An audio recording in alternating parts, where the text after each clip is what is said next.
In this video, I'm going to recap the Packers and the Panthers game. We're starting right now.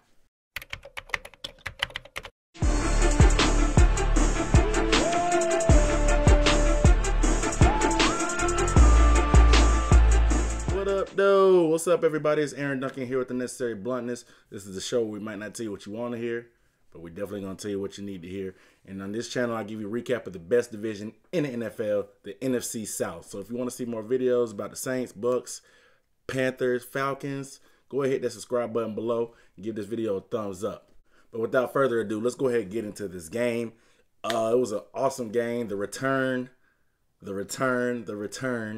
of the GOAT, the great one, Aaron Rodgers. If you're a Panthers fan, you were like, of all things that could happen to the Panthers, we get Aaron Rodgers as soon as he comes off of IR. Why couldn't we have Brett Hundley? Why couldn't they just give up on the season? You probably saw the Browns not beat the Packers, so they still had some playoff hopes. So there was a reason for Aaron Rodgers to play. So you had to kind of roll your eyes when they saw he was going to play. But at the same time, you had to know he was going. Even the greats are going to be rusty when they've missed that amount of time, especially with their throwing shoulder. I knew coming into the game that the Packers weren't going to be able to start the Panthers because their defense is trash. And the Panthers has been pretty decent offensively. They had some momentum after they beat Minnesota last week, one of the best defenses in the league. They were able to run for 200 yards. So I knew coming into the game, they weren't going to be able to stop it. It was just a matter of what the defense was going to do and what Aaron Rodgers was going to be able to do. I knew they weren't going to drop back a bunch of times because they didn't want him to get him hurt. And they've actually found a running game. They actually popped a couple runs, but I got to give credit to Carolina's secondary, man. I can't believe I'm saying it. I'm giving credit to the Carolina secondary. What is going on? These guys, Thieves Avenue, they said they're back. They had 3 picks and a forced fumble by James Bradberry to seal the game. I got to give them credit. Kurt Coleman, they made great one-on-one tackles in open field.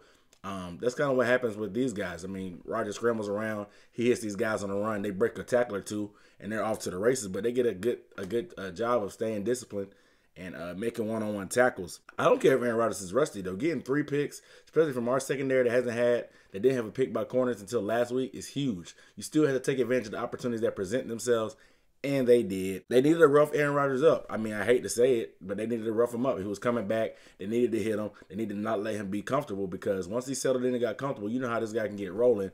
And you always got a chance when Aaron Rodgers is in that game, so you had to kind of stay on him. I was proud of it. They got after him. They hit him a lot. They hit him a ton. They got him dirty. They did good up front, man. Everybody played well. It was a group effort. It wasn't as many sacks as we've seen, but he bought a lot of time. He's Aaron Rodgers. He's still going to be able to run a little bit. He didn't hurt his legs. So it was good to still see the secondary stay disciplined, even when Aaron Rodgers scrambled around. Offensively, oh, man, it was beautiful. They had a great game plan. I got to give all the credit to Mike Shula. Yes, I'm saying it. I'm giving credit to Mike Shula. This is one of those videos, one of those weeks where it's crazy. I'm giving credit to the DBs, and I'm giving credit to Shula. Shula had a great game plan. He started Christian McCaffrey. Brian Rivera said that it was pretty purely game plan standpoint to start McCaffrey over Stewart. I was kind of shocked, but at the same time, he had like 9 touches in the first quarter. I think he had 6 touches on the first drive, and they found different ways to get it to him. They lined McCaffrey up everywhere. He was in the slot. He was in the backfield.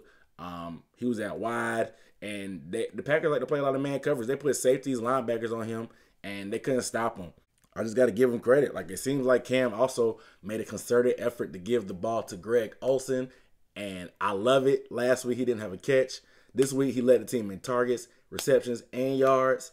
If we can get this dude back and he can keep producing this, it will make up for any shortcomings we have at wide receiver. Devin Funchess only had 1 catch. He had a couple targets. He did drop that touchdown in the end zone when he got boomed and hurt his shoulder a little bit. But he came back in, so he looks like he's okay. I'm not worried about that because Damiere Byrds stepped up. This little guy from South Carolina, the South Carolina product, he had the 2 touchdowns, and one of them was the, what do you call it, the butt drag swag, where he got that one cheek in, that left cheek. That was beautiful, man. And Cam showed confidence in throwing it to double coverage to a 5'8" receiver. That's crazy. But the second touchdown was great on the run pass option. He hit Bird on that post with a bullet right in the numbers. Cam is looking sharp, y'all. 4 touchdowns this week, over 240 yards passing, 50-something yards running. He looks comfortable in the run game. He's making great decisions in the run game, getting down, not taking big hits. I like what I'm seeing.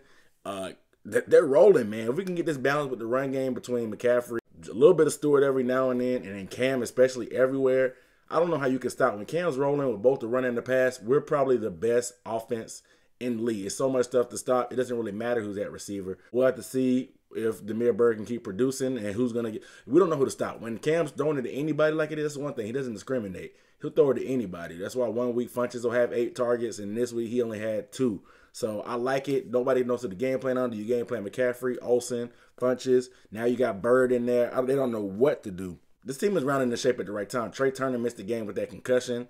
He'll be back, though. Olsen's got that foot back under control. His condition looked pretty good. He played a lot of plays like he usually does. I'm excited about this team going forward, going into the playoffs. Still got a chance to win that division. They got to win out, though, of course. They need the Saints to lose to the Falcons, so we'll see what happens next week. But with that, I'll go ahead and wrap it up. Like I said, if you want to see more videos about the rest of the teams in the NFC South for this week, go ahead and hit the subscribe button and check out the other videos. I'm Aaron Duncan signing off. I'm out.